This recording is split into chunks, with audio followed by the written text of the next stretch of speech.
সত্যচিত্তে শপথ গ্রহণ করিতেছি যে প্রায় ১৬ বছরের আওয়ামী লীগ সরকারের পতনের পর বাংলাদেশে গঠিত হয়েছে নতুন অন্তর্বর্তীকালীন সরকার। বাংলাদেশের প্রতি অকৃত্রিম বিশ্বাস ও আনুগত্য পোষণ করিব।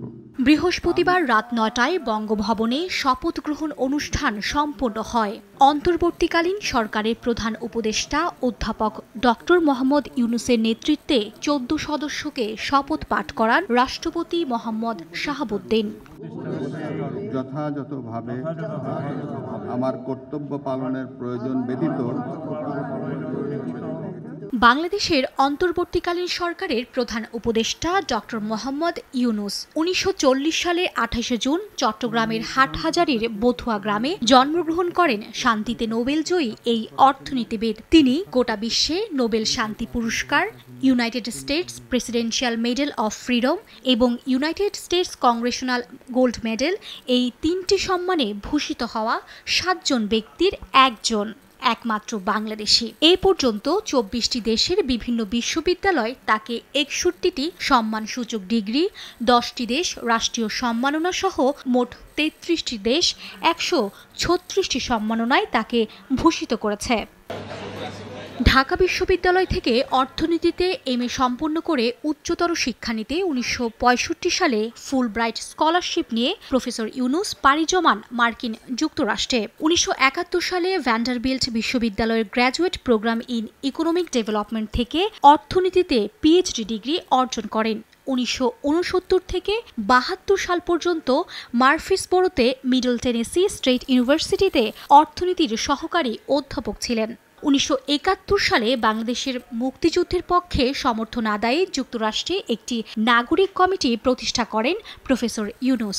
দেশ স্বাধীন হওয়ার পর দেশে ফিরে প্রথমে তিনি পরিকল্পনা কমিশনে ও পরে চট্টগ্রাম বিশ্ববিদ্যালয়ে শিক্ষকতায় যোগ দেন। দারিদ্রতার বিরুদ্ধে তার সংগ্রাম শুরু হয় ১৯৭৪ সালে বাংলাদেশে সংগঠিত দুর্ভিক্ষের সময়। তিনি গড়ে তুলেন নবযুগ তেভাগা খামার। কৃষকদের সেই খামার থেকেই গ্রামীণ ব্যাংকের ভিত্তি রচিত হয় ১৯৭৬ সালে। পরবর্তীতে ক্ষুদ্র ঋণ নামে সম্পূর্ণ একটি নতুন ধারণা নিয়ে বাংলাদেশে ১৯৮৩ সালের ২রা অক্টোবর একটি পূর্ণাঙ্গ ব্যাংক হিসেবে আনুষ্ঠানিক জন্ম হয় গ্রামীণ ব্যাংকের। যৌথভাবে গ্রামীণ ব্যাংক ও প্রফেসর ইউনূস শান্তিতে নোবেল পুরস্কার অর্জন করেন। ডক্টর ইউনূসের দারিদ্র্য দূরীকরণে ক্ষুদ্র ঋণ বা সামাজিক ব্যবসার মডেল বিশ্বের ৪০টিরও বেশি দেশে ১৩০টির বেশি প্রতিষ্ঠান ধারণ করে চলেছে। ৮০টির বেশি বিশ্ববিদ্যালয় ও কলেজে তার নামে ইউনূস সোশ্যাল বিজনেস সেন্টার প্রতিষ্ঠিত হয়েছে, যেখানে ডক্টর ইউনূসের চিন্তা, কাজ, ভবিষ্যৎ লক্ষ্য ও তার জীবন আদর্শ নিয়ে গবেষণা হয়। নাহিদ ইসলাম কোটা সংস্কার আন্দোলনের প্ল্যাটফর্ম, বৈষম্য বিরোধী ছাত্র আন্দোলনের অন্যতম সমন্বয়ক, ডাকনাম ফাহিম। ঢাকা বিশ্ববিদ্যালয়ে সমাজবিজ্ঞান বিভাগ থেকে মাস্টার্স সম্পন্ন করেন। এর আগে সরকারি বিজ্ঞান কলেজ থেকে উচ্চ মাধ্যমিক পাশ করেন তিনি। তার জন্ম ১৯৯৮ সালে ঢাকায়। বাবা শিক্ষক, মা গৃহিণী। কোটা বিরোধী আন্দোলন ঘিরে তাকে দুবার আটক করা হয়। শিকার হন নির্যাতনের। নাহিদ ইসলাম গণতান্ত্রিক ছাত্র শক্তির কেন্দ্রীয় নেতা। আসিফ মাহমুদ বৈষম্য বিরোধী ছাত্র আন্দোলনের অন্যতম সমন্বয়ক। ২৬ বছর বয়সী তরুণের পুরো নাম আসিফ মাহমুদ সজীব ভূঁইয়া। ঢাকা বিশ্ববিদ্যালয়ের ভাষা বিজ্ঞান বিভাগের ২০১৭-১৮ শিক্ষাবর্ষের শিক্ষার্থী ছিলেন তিনি। আসিফ গণতান্ত্রিক ছাত্র শক্তির কেন্দ্রীয় নেতা। তার বাড়ি কুমিল্লার মুরাদনগর উপজেলার আকুবপুর গ্রামে। তিনি আদমজী ক্যান্টনমেন্ট কলেজের সাবেক শিক্ষার্থী ছিলেন। কলেজটির বিএনসিসি ক্লাবের প্লাটুন সার্জেন্ট। ঢাকা বিশ্ববিদ্যালয়ের আইন বিভাগের অধ্যাপক ডক্টর আসিফ নজরুল। তিনি একজন লেখক, রাজনৈতিক বিশ্লেষক। আদিলুর রহমান খান একজন মানবাধিকার কর্মী এবং মানবাধিকার সংস্থা অধিকারের প্রতিষ্ঠাতা। তিনি বাংলাদেশের একজন সিনিয়র আইনজীবী এবং সাবেক deputy attorney general. Adilur Rahman Khan Dhaka বিশ্ববিদ্যালয় থেকে আইন বিষয়ে স্নাতকোত্তর ডিগ্রি অর্জন করেন। সৈয়দ রিজওয়ানা হাসান একজন পরিবেশ কর্মী ও বাংলাদেশি আইনজীবী। তিনি বেলার প্রধান নির্বাহী কর্মকর্তা। তার কাজের স্বীকৃতিস্বরূপ Goldman environmental prize, heroes of environment, 2012 সালে র্যামন ম্যাগসেসে ও 2022 সালে আন্তর্জাতিক সাহসী নারী পুরস্কারে ভূষিত হন। বাংলাদেশ ব্যাংকের নবম গভর্নর ছিলেন ডক্টর সালেউদ্দিন আহমেদ। একই সঙ্গে তিনি দেশের একজন বিশিষ্ট অর্থনীতিবিদ। তার বাড়ি ব্রাহ্মণবাড়িয়া জেলার নবীনগর উপজেলার শ্রীরামপুর গ্রামে।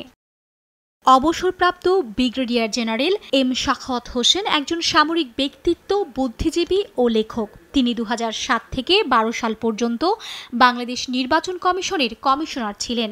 চাকরি ও নির্বাচন কমিশন থেকে অবসরের পর তিনি জাতীয় নিরাপত্তা ও প্রতিরক্ষা বিষয়ে গবেষণায় কাজ করছিলেন।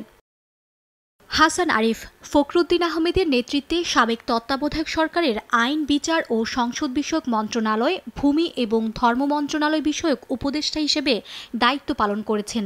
2018 সালের জানুয়ারি থেকে 2009 সালের জানুয়ারি পর্যন্ত তিনি তত্ত্বাবধায়ক সরকারের উপদেষ্টা ছিলেন।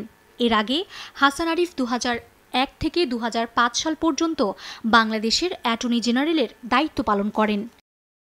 মোহাম্মদ তৌহিদ হোসেন বাংলাদেশের সাবেক পররাষ্ট্র সচিব। তিনি দক্ষিণ আফ্রিকায় বাংলাদেশের সাবেক হাই কমিশনার ছিলেন। 1999 সালের জানুয়ারি থেকে 2000 সালের ফেব্রুয়ারি পর্যন্ত তিনি ফরেন সার্ভিস একাডেমির প্রিন্সিপাল অফিসার হিসেবে দায়িত্ব পালন করেন। 2001 থেকে 2005 সাল পর্যন্ত কলকাতায় বাংলাদেশের ডেপুটি হাই কমিশনার ছিলেন মোহাম্মদ তৌহিদ হোসেন।